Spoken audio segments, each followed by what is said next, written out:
uno de los puntos clave de esa reforma del 18 es la autonomía universitaria, que significa que no depende de un poder ejecutivo. Tenemos el quinto presupuesto de la UBA, porque la Facultad de Filosofía y Letras, que algunos piensan que solamente es una carrera y dicen estudio Filosofía y Letras, pero básicamente la facultad tiene 9 carreras, 9 carreras con características muy diferentes. Bienvenidos al 9º episodio de Cable a Tierra. Mi nombre es Erika Cabrera y como en cada edición estoy con Alejandro Segade. ¿Cómo estás, Ale? Hola, Eri. En esta edición vamos a estar hablando de educación universitaria porque estamos con el decano de la Facultad de Filosofía y Letras de la UBA, con Ricardo Manetti. ¿Cómo estás, Ricardo? Bien, ¿qué tal? ¿Cómo están, Erika y Ale? Bien. Bueno, quiero que nos cuentes porque este lunes estuvo en el rectorado una persona de la SIGEN llevando un informe de que se van a estar haciendo las auditorías a la UBA. Bueno, en primer lugar vamos a aclarar que no estuvo ninguna persona de la SIGEN en el rectorado, sino que durante la semana pasada se estuvo indicando que la SIGEN iba a auditar las diferentes universidades nacionales, pero básicamente además hablaba de una auditoría en la UBA. Esto lo señalaba no la SIGEN directamente, sino que venía por parte del presidente de la Nación, ¿no? Que lo indicó y que incluso había llegado una nota durante la semana y que la UBA había propuesto ya un nombre con el cual tenía que sentarse a dialogar para ver todo el tema. El día miércoles, nosotros los miércoles cada 15 días, tenemos la sesión del Consejo Superior. El Consejo Superior está integrado por todos los decanos y decanas que forman parte de las diferentes facultades de la UBA, por los representantes de mayoría y minorías del claustro de profesores y profesoras, del claustro de graduados y graduadas y de estudiantes universitarios. Es decir, es lo que conforma el gobierno de la Universidad de Buenos Aires. Es decir, forma como el aparato legislativo que piensa, imagina, construye y luego está quien lo lleva a cabo, ejecuta, que es el lugar que tienen los secretarios, que tiene el rector y que tiene el vicerrector, pero el vicerrector también forma parte de ese Consejo Superior. En esa reunión del Consejo Superior, y yo invito a todos porque las sesiones del Consejo Superior son públicas, se pueden ver, están todas subidas en la página de la Universidad de Buenos Aires. En la sesión justamente del último 23 de octubre, más o menos a los 26 minutos, el vicerrector explica el tema de la auditoría, básicamente señalando que por un lado era una gran mentira, que se había publicado, que había un contacto ya de la SIGEN con la UBA, que el rector había respondido. No había llegado para ese día ningún tipo de demanda o de propuesta por parte de la SIGEN para auditar la UBA, pero que además tuviéramos en cuenta también una serie de normativas que en relación a lo que significa la autonomía universitaria y cuáles son las auditorías que realmente pueden realizarse en las universidades nacionales. Entonces, esos fueron aspectos que se señalaron en ese momento. Y además también se indicó que si no se respetaba lo que señala la Constitución del año 94, donde se habla justamente de la autonomía universitaria, autonomía lograda a través de lo que fue la reforma del 18, una reforma llevada fundamentalmente por las y los estudiantes en el año 1918, que comenzó en Córdoba y luego se extendió al resto de las universidades con una presencia también importante de la Universidad de Buenos Aires. Uno de los puntos clave de esa reforma del 18 es la autonomía universitaria, que significa que no depende de un poder ejecutivo, tiene su propio gobierno, tiene su propio poder de policía, por eso es que no pueden ingresar fuerzas de seguridad a la UBA o a cualquiera de las universidades nacionales, porque ese poder de policía... Sí, que esto se estuvo viendo igualmente durante las últimas semanas. Por eso digo, son situaciones absolutamente irregulares que van en contra de lo que son los estatutos universitarios y la propia Constitución del 94. Pero la SIGEN ya había auditado a las universidades. Pasa lo siguiente, esto también es importante aclararlo. La única, y termino de comentar esto en relación a la UBA y en relación también al resto de las universidades nacionales, y luego hablamos, si quieren, de la SIGEN. La UBA tiene una auditoría interna, que es la que realiza la UBA todos los años, que además es importante señalar, quienes son las personas que van a auditar no son elegidos por el rector a dedo, sino que son elegidos por los representantes del Consejo Superior, que como dije está representado por todos los claustros y son representaciones de mayorías y minorías. Ahí se elige y hay una auditoría interna.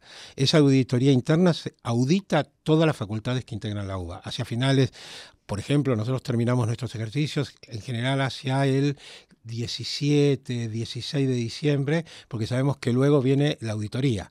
Entonces, y dejamos de tener firmas, por ejemplo, el decano, los secretarios y todo, porque viene el periodo en que se audita todo el ejercicio.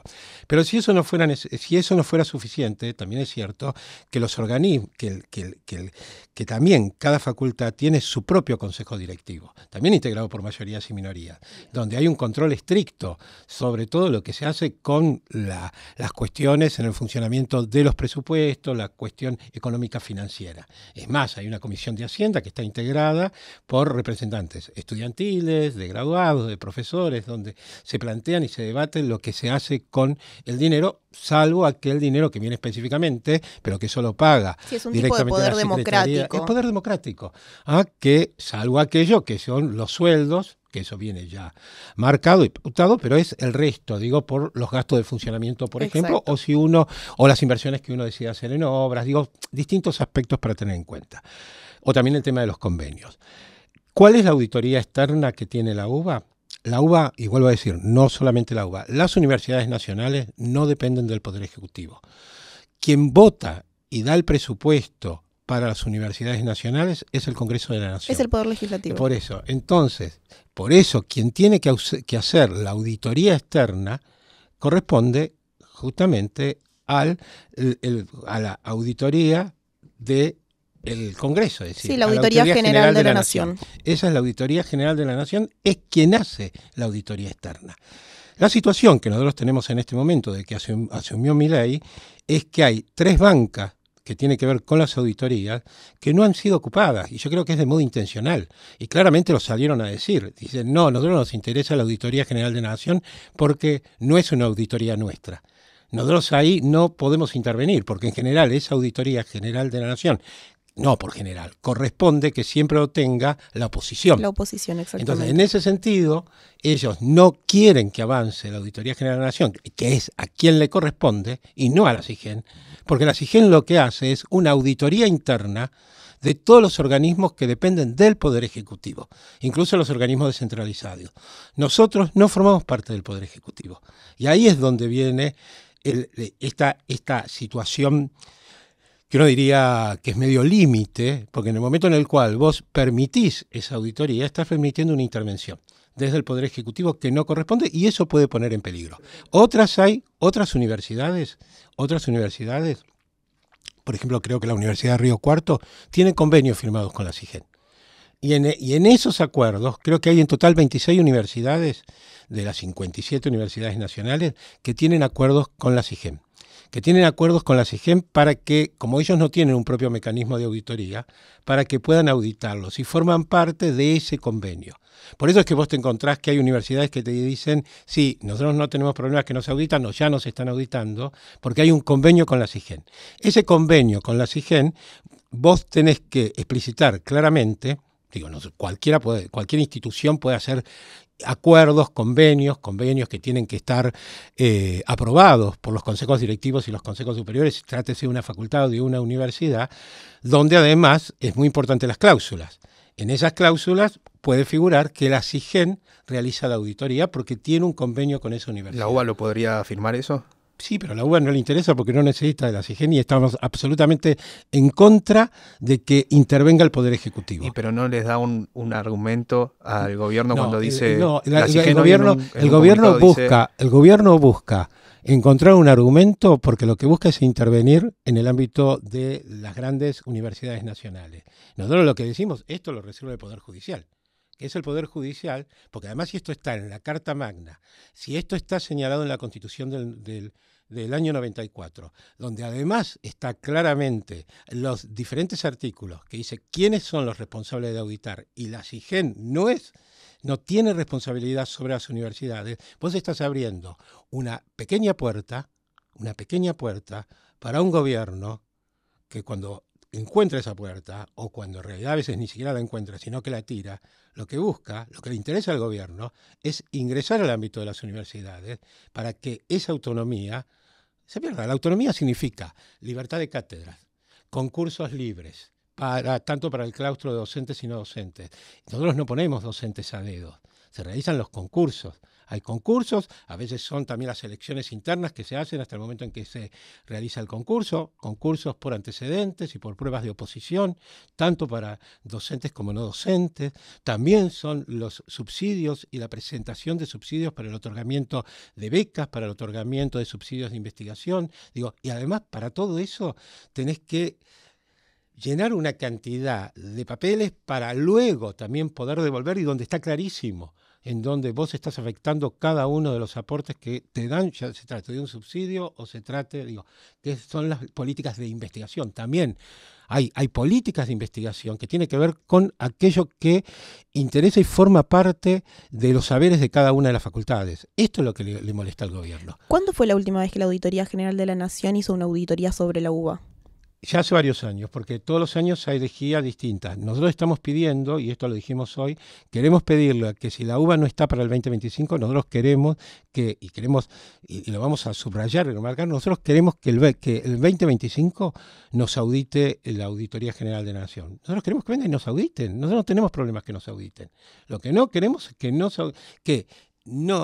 quien venga a auditarnos es aquellos que no tienen competencia para hacerlo. Al menos que el Poder Judicial señale que tiene competencia, y ahí veremos cómo continúa. Ahora parece un callejón sin salida, porque usted dice, queremos que venga la AGN, y Milei el sábado dijo no van a tener paz en relación con la intención de que la SIGEN sea quien audite. ¿A dónde puede llegar todo esto? Hay una cuestión, ellos pueden llegar a venir, como plantearlo, nosotros podemos decirle, siéntense, pero no les vamos a dar nada, porque esto ahora ya está en manos de la justicia. Y es el Poder Judicial que va a tener que resolver en las distintas instancias. Es más, han salido ya algunos importantes figuras del ámbito de la justicia, abogados constitucionalistas, a señalar este fin de semana claramente que la SIGEN no puede intervenir en las universidades nacionales. Mañana va a haber una reunión del SIN, que reúne a todas las universidades nacionales, y justamente una de las cuestiones que se va a aclarar también es esto, porque a veces también está ese ruido comunicacional, que hay universidades que tienen acuerdo con la SIGEN. Y esos son una instancia. La UBA no tiene acuerdo con la SIGEN. Y ninguna de las facultades de la UBA tenemos acuerdo con la SIGEN. Que si vos tenés un acuerdo con la SIGEN, te puede auditar, porque tiene que ver también que te audita en función de ese acuerdo que vas llevando adelante, como nosotros también auditamos cada vez que hacemos un convenio con algún organismo externo. Porque también tenés la responsabilidad de que eso se cumpla en los tiempos que se tiene que cumplir y en función de las acciones que hay que llevar adelante. ¿Cuánto se recortó el presupuesto este año y el año pasado? Porque también surge esto de que el año pasado ya se venía recortando presupuesto, este año se recortó un poco más y el año pasado no hubo ruido sobre todo lo que estaba pasando. Pasó lo siguiente. Lo primero que tenemos que señalar que nosotros el presupuesto que continuó para para este 2024, es un presupuesto que se mantuvo el mismo del 2023, que a su vez había sido votado en noviembre del 2022. Así imagínate todo lo que tiene que ver con los valores. Si vos pensás en los valores de octubre, noviembre, para armar un presupuesto para el año del 2023, hoy al 2024 es enorme.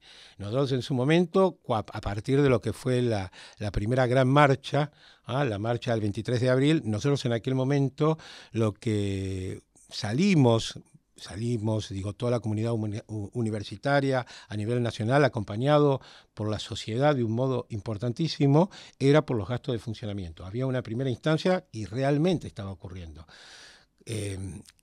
Y era evidente, sobre todo, pero esto le pasa a una pequeña facultad, a una pequeña universidad y a las grandes universidades, a todos por igual en un porcentaje, porque tiene que ver con el presupuesto que hace cada uno. Pero el problema grave, que hoy todavía lo seguimos teniendo en algunos casos, la UBA tiene hospitales. Tienen hospitales que son fundamentales, como el hospital de clínica. Todo lo que significa el mantenimiento de los hospitales. ¿Cómo están funcionando? Están funcionando con problemas. Porque el problema que tenemos es que ahora, más allá de que se consiguió que se dé el 270% que se había pedido para los gastos de funcionamiento, que llegaron recién en el mes de agosto, es decir, vivimos desde febrero hasta agosto inclusive, con lo que eran recursos propios que cada una de las facultades, algunas pueden conseguir más, otras pueden conseguir menos. Entonces también cómo vos sostenías, y son para las situaciones básicas. Cuando vos tenés la Facultad de Filosofía y Letras, que cuestionaban la otra vez, decían es el quinto presupuesto de la UBA. Y salían a atacar cómo la Facultad de Filosofía y Letras tiene el quinto presupuesto de la UBA. Tenemos el quinto presupuesto de la UBA porque la Facultad de Filosofía y Letras, que algunos piensan que solamente es una carrera y dicen estudio Filosofía y Letras, hubo en los últimos días. En los últimos días hubo temas un ahí. tema y que fue, bueno, que todos lo vieron y todo. Claro, pero básicamente la facultad tiene 9 carreras. 9 carreras con características muy diferentes, pero además de tener 9 carreras, somos la facultad que tiene mayor cantidad de institutos de investigación. Nosotros tenemos 23 institutos de investigación. Nosotros tenemos 2 museos. Un museo, que es el Museo Etnográfico, el museo más importante en términos etnográficos, está en la ciudad de Buenos Aires, en el casco histórico, con lo cual es un edificio histórico, con obras patrimoniales importantísimas que tenemos ahí. Y tenemos además otro museo, que es el Museo Arqueológico en Tilcara, en el Centro Universitario de Tilcara, y tenemos un sitio arqueológico, a lo cual se suma la sede. Entonces tenemos la sede de Puan con el anexo Bonifacio, un edificio nuevo de 9 pisos, donde ahí funcionan 4 institutos de investigación y en Puan 2. La sede de 25 de mayo 217, que es un edificio también de valor histórico, donde están el resto de los institutos de investigación. Tenés el Centro Cultural Pacurondo y los laboratorios de idioma. Tenés el Museo Etnográfico, que está ubicado ahí en la calle Moreno, a 200 metros, al igual que la sede de 25 de mayo de Plaza de Mayo. Tenés luego la Estación Buenos Aires, donde tenés un centro de transferencia y de extensión en un trabajo para los barrios más deprimidos de la parte de la ciudad, trabajando ahí, y además ahí se ha inaugurado una nueva sede del CBC, que está en la zona de Barracas. Y por otro lado tenemos Tilcara.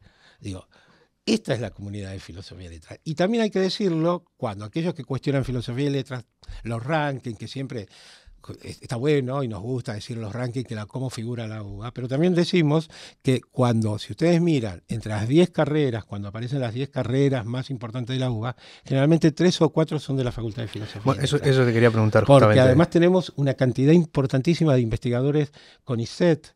Las publicaciones de nuestros investigadores e investigadoras son de las que más, cuando se miden distintas cuestiones, se mide la cantidad de citaciones que hay, en la presentación en congresos, elementos de transformación en distintas perspectivas que van desde la geografía al campo de las artes, del campo de la lingüística hasta la inteligencia artificial en términos éticos en el campo filosófico. Todo esto aparece. Y esto es la Facultad de Filosofía y Letras. La Facultad de Filosofía y Letras es un espacio de pensamiento, de construcción crítica, no por nada, también hay que decirlo, más allá de esa ironía que pueden tener algunos de nuestros estudiantes y que saben articularla en una discusión de manera clarísima, como lo que se dio del ejemplo de la Facultad de Filosofía y Letras, estudió historia, ese caso. Pero yo siento mucho orgullo cuando escucho a los y las estudiantes de nuestra facultad el nivel de argumentación que tienen. El nivel de argumentación en función de lo que es en términos políticos, pero en términos académicos, porque básicamente es eso. Es eso lo que construye, ¿no? Es eso, es a partir, es un espacio permanente de construcción de pensamiento. La base, cuando uno tiene que empezar a señalar las bases para pensar el conocimiento, vienen del campo de la filosofía, también para pensar el aspecto científico. Yo te quería preguntar esto de que mencionabas las carreras, investigaciones. Un argumento que se dice mucho, no se lo podemos atribuir al presidente, porque no sé si lo ha dicho, particularmente no recuerdo, es como que son carreras que no podrían aportar en un futuro, son investigaciones, por ejemplo, acá la semana pasada mencionaron una investigación sobre Taylor Swift, que no sé si es verdad, son también argumentos que vienen. ¿Qué se puede decir de eso? Mira, hay una cuestión, no sé si es verdad, pero tranquilamente puede ser una investigación sobre Taylor Swift. Hay algo que es importante y lo demuestra justamente este gobierno, la utilización de los medios y la construcción de determinadas figuras. Entonces es algo que hace y es más, y tiene que ver con políticas de mercado, instalación de saberes, construcción de ideologías, cómo se van construyendo. Yo soy una persona que me he dedicado a trabajar. Por un lado, soy graduado de una primera generación de estudiantes cuando se modificaron los planes de estudio con la recuperación democrática en el 84-85. Soy graduado de una antigua carrera que se llamaba Historia de las Artes, con una mirada muy eurocentrista, una mirada básicamente para pensar el espacio museístico del campo de la plástica y la música clásica. Con los cambios se incorporan otros saberes y otros modos de pensar de la sociología del arte, antropología del arte, psicología del arte, metodologías de investigación, prácticas distintas, y también se incorporan otras producciones, porque se incorpora la danza, se incorpora el teatro, pero no el teatro en términos literarios, sino en términos de escénicos, en términos de dramaturgia, y también el campo del cine y los medios audiovisuales. Yo, que elijo esa orientación, me he dedicado en los últimos 38 años que soy docente a trabajar el tema medios, el tema cine argentino y latinoamericano, en el caso de mi cátedra en Filo y en otros lugares como en la UNA, donde estoy con licencia ahora por el cargo de decano, pero en FADU desde el año 95 soy el profesor a cargo de Historia Analítica de los Medios. Y básicamente es eso, porque los medios han sido claves en la construcción incluso de las formas globalizadas en el siglo XX. Es decir, cómo se construyeron y cómo se construían determinadas figuras y determinados mecanismos que siguen teniendo el mismo sistema de representación. ¿Cómo no lo vamos a estudiar? ¿Cómo no vamos a estudiar esos mecanismos que construyen empatía, que construyen modos de pensamiento político? Ahora, si son sistemas de representación, básicamente todo es un sistema de representación, y entonces eso también, y los medios, entonces ahí está, es que el famoso te dice, bueno, el relato, todo es el relato uno puede contar una historia, cuenta de distintas maneras según los relatos diferentes, pero hay un relato que tiene que ver con cómo articulo la voz, cómo me muevo, cómo me gesto, o este escenario en el cual estamos. Yo me encantaba decirle a los estudiantes, fíjense cómo yo me coloco en un escenario y los obligo a todos ustedes a mirarlo. Y ahí ya hay una instancia de poder. Obviamente, el aula es un espacio, todo es una representación. Entonces, ¿cómo no vas? Es decir, ¿por qué no vas a estudiar Taylor Swift? Si es un fenómeno masivo a nivel global. Entonces vas a entender qué implica y qué está generando en términos de las nuevas juventudes, las adherencias, la construcción. A ver, yo siempre señalo, para llegar, a lo que significó algunas transformaciones importantísimas en la Argentina, como la ley de identidad y género, sí, o el matrimonio igualitario, se trabajó mucho. Hay cursos. Pero se trabajó mucho vinculado también a lo que han hecho los medios en la construcción. Hay cursos de identidad de género, claro, igualmente. También, pero para poder, pero si fueron primero los medios los que fueron planteando, de distintas posiciones, algunos de modos, pero ¿qué hubiéramos decir? Fue necesario que aparecieran en los 80 Sandra y Celeste para que 20 años después tuvieran un impacto en la ley. Fue importante que tuviéramos a Florencia de la B y que se mostrara, porque era un tema que también trabajé en su momento, se mostrara su presencia en la construcción de una familia antes de que se planteara la familia. Pero todo eso también impactaba sobre la sociedad. Porque tampoco la ley, cuando se convierte como una imposición, pero la imposición primero hay que ganarla en el sector social. Y los medios fueron fundamentales en cómo fueron construyendo, sobre todo a partir de la recuperación democrática, esos otros modelos, que te iba ligado también a la construcción de identidades. Es esto. Entonces, claro, ¿cómo no va? Está muy bien que se estudie Taylor Swift. Quiero volver en un segundo al presupuesto y que me digas hasta cuándo pueden funcionar con el presupuesto que tienen hoy en día, qué posibilidades hay de llegar a fin de año y cómo ven el año que viene con el presupuesto que se proyectó. Acá, mira, hoy en esta te decía que terminó la conferencia de prensa y luego nos quedamos porque básicamente es, los pasos a seguir. En lo inmediato está el tema presupuesto 2025, cómo empezamos a dialogar también con los distintos diputados y diputadas y senadores y senadoras. También sufrimos la traición del veto, tanto para el veto, para cuando acompañaron el veto del presidente, tanto para jubilados como para las universidades. Entonces también, pero no es el mismo número que hay que tener. ¿Quién serían los traidores en ese sentido? Y en eso son aquellos que votaron por primera vez apoyando el aumento a jubilados y que luego, en la segunda vez, cuando veta el presidente, es decir, son gente que... Los radicales con peluca. Sí, traicionan además. Sí, hay radicales y también, yo que vengo. Peronismo también hay un par de peronistas, sí, los peronistas ya estaban alineados igualmente de alguna manera, ¿no? Pero hay un punto ahí que también son aquellos que, básicamente, cuando hablo de traición, es una traición a aquellos que lo votaron.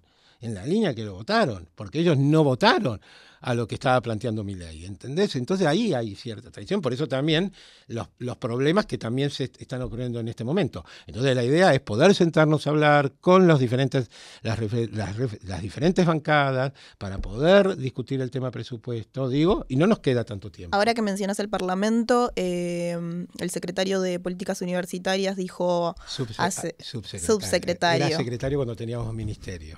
Claro, lo denigraron un poco. Dijo básicamente que ustedes tenían un poder de lobby y en base a eso se terminaba definiendo el presupuesto de cada una de las universidades y sobre todo, obviamente, hizo énfasis en la UBA y la cantidad de diputados que está a favor de que se le dé un poco más de presupuesto a la UBA. Nosotros lo que estamos peleando es el presupuesto por las universidades nacionales, porque en realidad lo que vos tenés es una partida que corresponde a cuál es el presupuesto que va para la educación superior y para las universidades. Entonces estamos peleando esto. No hay, que en la vida política siempre ha existido el poder de lobby. También para que se produjeran esas traiciones que preguntaba Alejandro, es porque hubo un poder de lobby del otro lado. Es clarísimo esa situación que se vio y quiénes son los que se repitieron. A mí me tocó estar me acuerdo, no sé si fue el mismo día o al día siguiente, cuando acompañaron los radicales Peluca, acompañaron el veto de Milei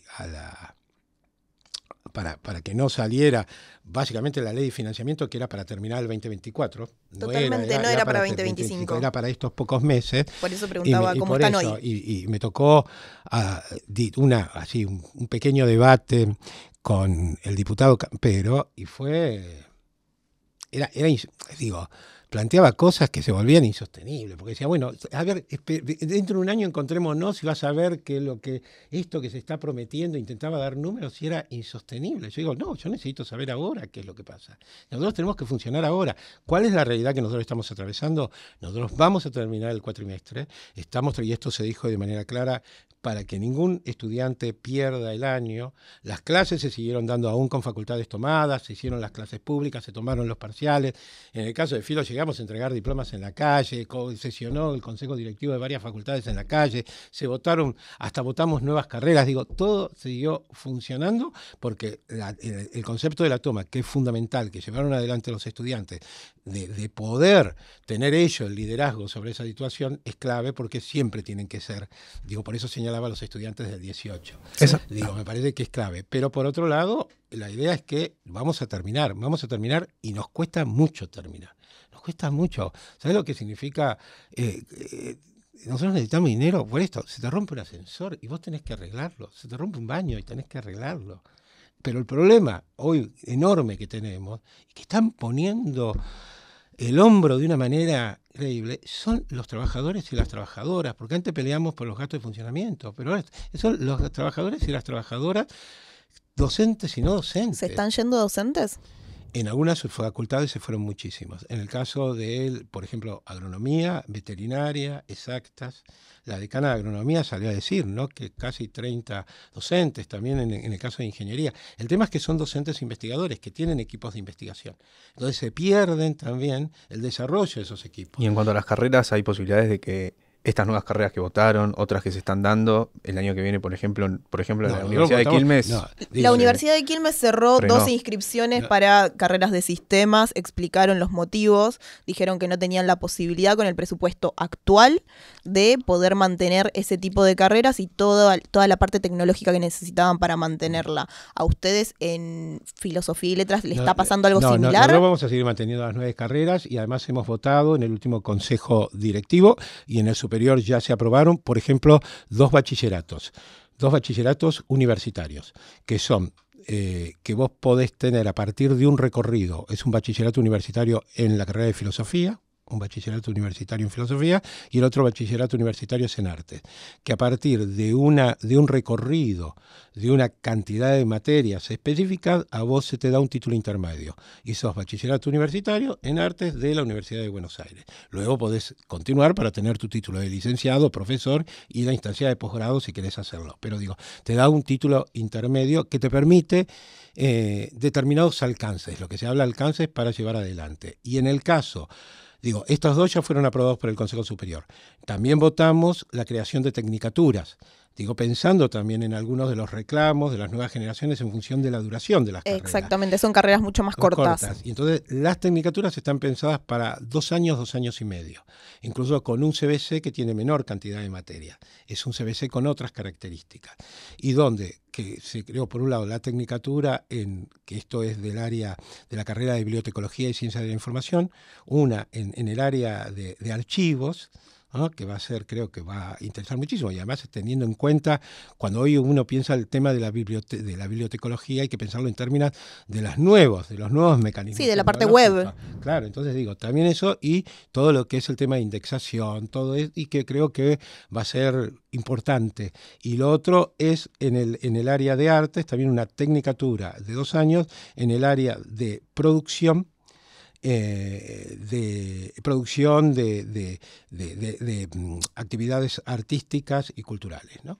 Que está más vinculado a un tema de gestión, ¿no? Teniendo en cuenta, hay que decirlo, en el caso de la carrera de arte fue posible porque lo que hubo fue, también para pensar en los presupuestos anteriores que señalaba, digo, fue posible porque esa tecnicatura, las materias de área académicas, las materias de formación académica, vamos a decir, aquellas materias más en el campo de problematizar historia, análisis, teoría, ya son materias existentes de las carreras, pero las materias que apuntan básicamente al campo profesional, hubo que crearlas, para eso se requiere presupuesto. Y nosotros, en el caso de arte... Se requieren nuevos docentes. Claro, hay docentes, lo que ahí también es importante señalarlo, nosotros tenemos muchísimos docentes en nuestra propia carrera de arte que se han dedicado a la gestión y que se dedican a la gestión también, aún sin que hicieran estas tecnicaturas. Algunos han hecho sus posgrados en el área de gestión también, pero también se incorporan docentes porque se van a incorporar nuevos cargos. Pero ¿qué ocurrió? En el 2023 hay una red que se llama RAUDA, Red Argentina de Universidades de Arte, que reúne a nivel nacional de todas las universidades nacionales donde hay facultades de artes, carreras de artes o universidades de arte. Y se acordó que se iban a dar 6 cargos, se nos otorgaron en aquel momento 6 cargos de adjuntos simples para que pudiéramos utilizarlos cada uno de los ámbitos en función de sus propias necesidades. Y nosotros lo planteamos para la creación justamente de la tecnicatura, con lo cual también teníamos la responsabilidad de que esa tecnicatura se creara. Y eso fue posible también a partir del presupuesto del gobierno anterior que dio todos esos nuevos cargos, creó para todas las universidades y para todas las carreras y facultades de artes de todo el país. Así como también declaró en su momento la filosofía como una de las carreras esenciales en el campo del pensamiento, también como necesaria en la formación de los jóvenes y las jóvenes. ¿Cómo es hoy la situación de los docentes, del personal docente y no docente en términos salarial? La situación es absolutamente precaria. Están tanto lo que son las categorías más bajas, que son la categoría 7, 6, 5, están bajo la línea de pobreza. Con lo cual se vuelve muy complicado también, ¿no? ¿Cuánto es el salario?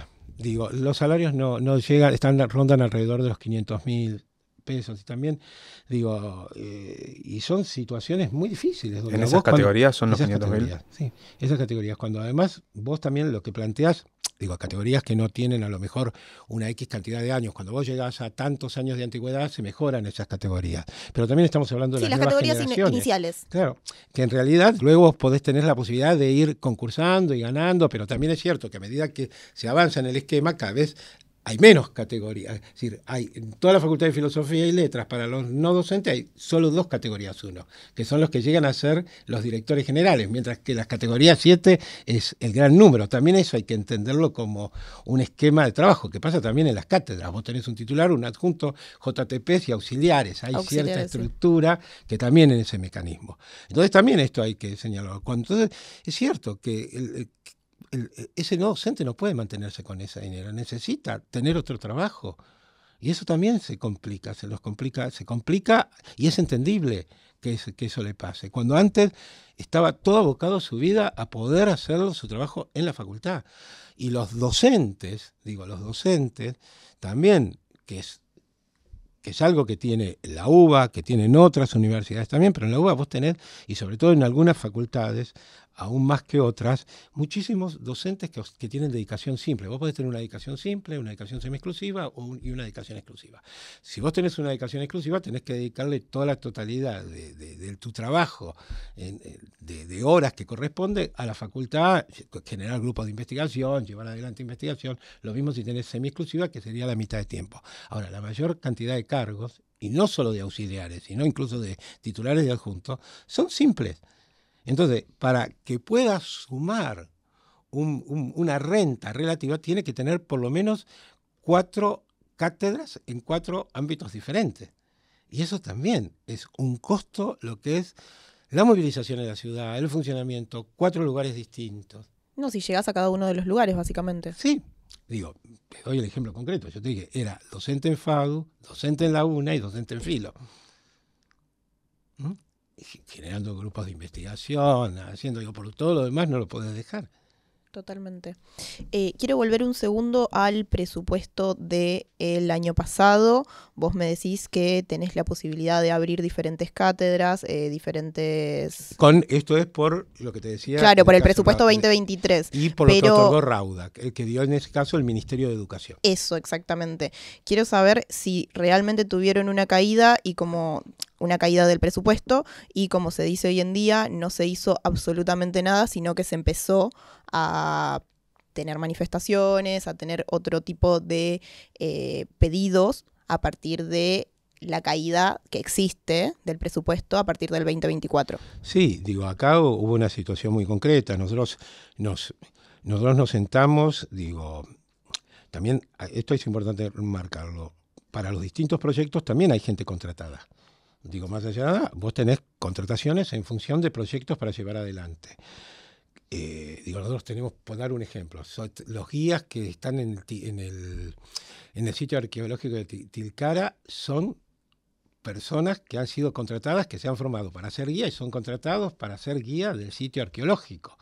Voy para que entiendan ese ejemplo, que además es gente de Tilcara. Nosotros sabemos que los gastos de funcionamiento también te permite hacer ese tipo de contrataciones, sí, para determinados servicios.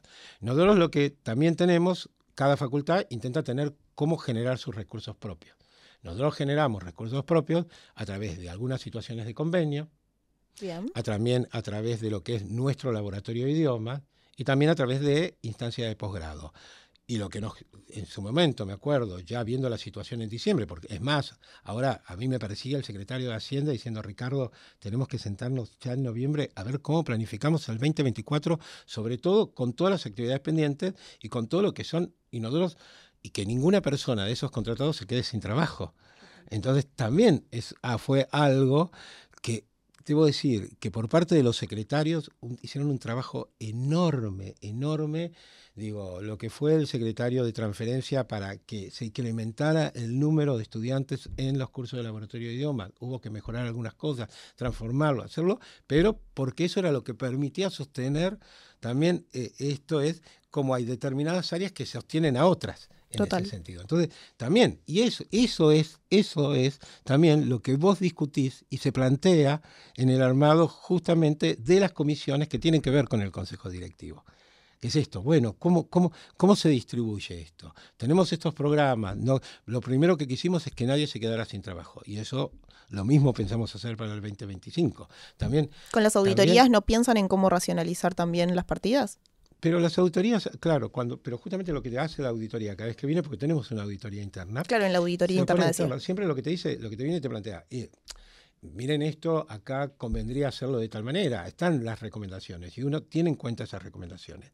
Recomendaciones que a veces también la auditoría tiene que entender que hay situaciones que son inesperadas. Uno tiene, por eso también cuando arma un presupuesto, vos decís, bueno, voy a gastar en esto, vamos a mejorar, vamos a sacar, uno de los temas son las licitaciones. Por ejemplo, vos tenés que hacer licitaciones y las licitaciones demandan todo un tiempo y a veces tenés que pensar cuáles son esos oferentes, si realmente va a haber oferentes o no, y que no se te caiga la licitación. Cuando vos haces una licitación y que finalmente se realiza, a lo mejor pasaron varios meses, y en un momento en el cual el valor de los objetos y cualquier otra cambian de manera brutal, también hace que de repente no tengas oferente. Entonces también ahí tenés un problema.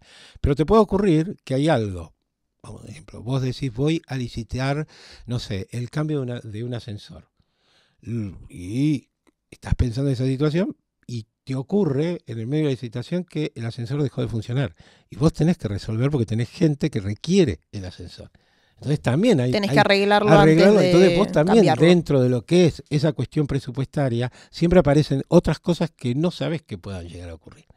Sí, obviamente. Y sobre todo con las características cuando tenés edificios históricos. Te preguntaba por el tema de estas auditorías internas que tienen ustedes, porque también surgía esto de que todos decían, bueno, las auditorías de la UBA, las auditorías internas, no son las que sirven.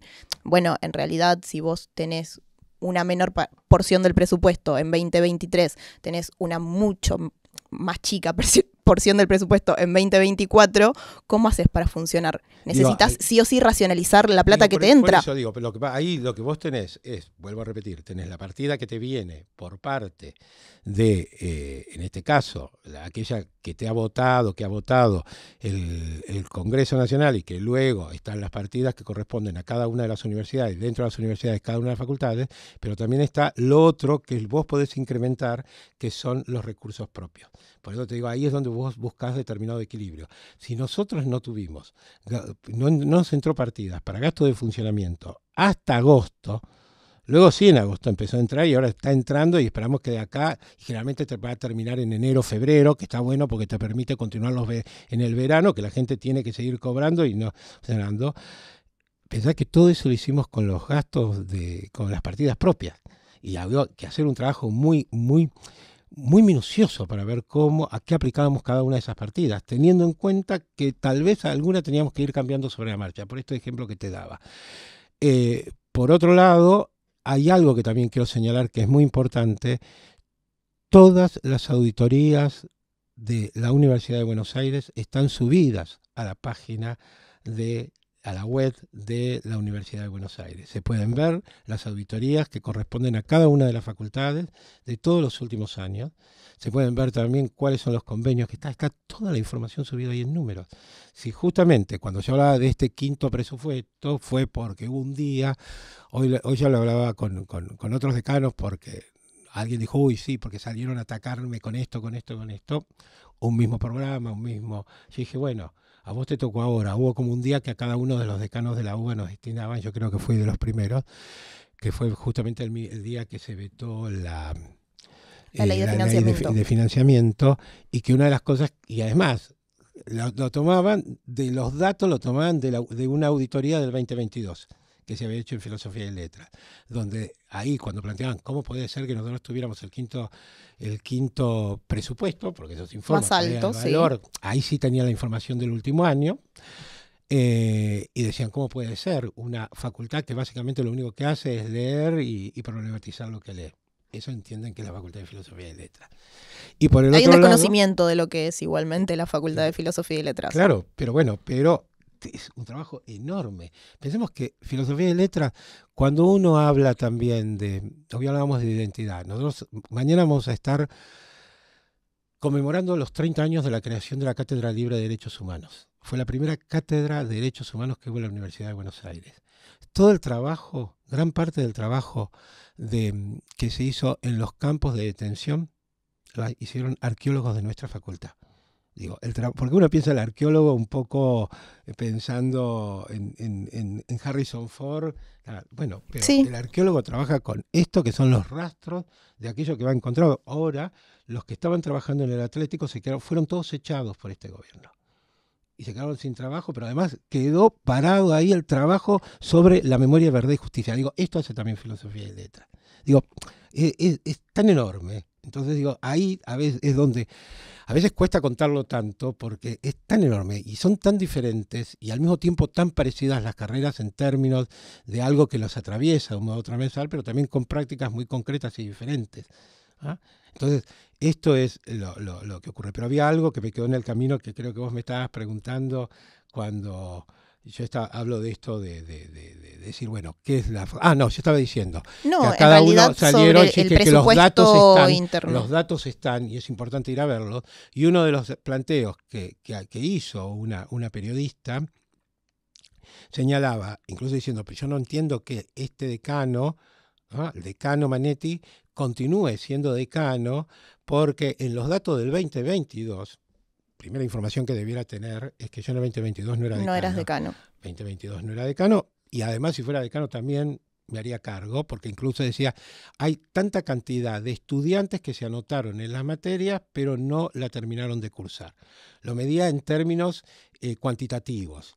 Y básicamente planteaba, bueno, en la carrera de filosofía se anotaron tanto y no terminaron de cursarla, tanto, ¿no? Entonces te daba un porcentaje. Y decía que por ese motivo yo tenía que renunciar. Si le tuviera que responder o si... Sí, primero que no se pueda aprobar a todos sin que estudien. Primero es eso, y además es realmente filosofía y letras es una carrera que hay una exigencia fuerte en la formación de los estudiantes y las estudiantes, eso no hay duda.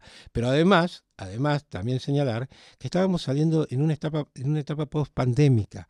Y yo le diría a ella que seguramente si lo medimos este año sería menor todavía, por la situación crítica económica que están atravesando nuestros estudiantes, que no pueden llegar, por eso es que plantean venir un solo día, el tema de la comida, el tema de los viajes, todo, sería mucho menor, pero no ven ese contexto. Por eso hay algo, a mí que, pobre que la castigaron tanto a Graciela Borges en el Martín Fierro, o salieron a castigarla estos odiadores, ¿no? Que ni siquiera saben quién es Graciela Borges, una figura importantísima de la cultura argentina, cine argentino, y me parece que ella dio dos conceptos para hablar de cine argentino que yo lo he tomado cada vez que hablo de las universidades, que he hablado bastante esta última semana en relación a eso. Ella dijo, bueno, dejen hacer cine a los que saben hacer cine, no se metan en algo que ustedes no conocen.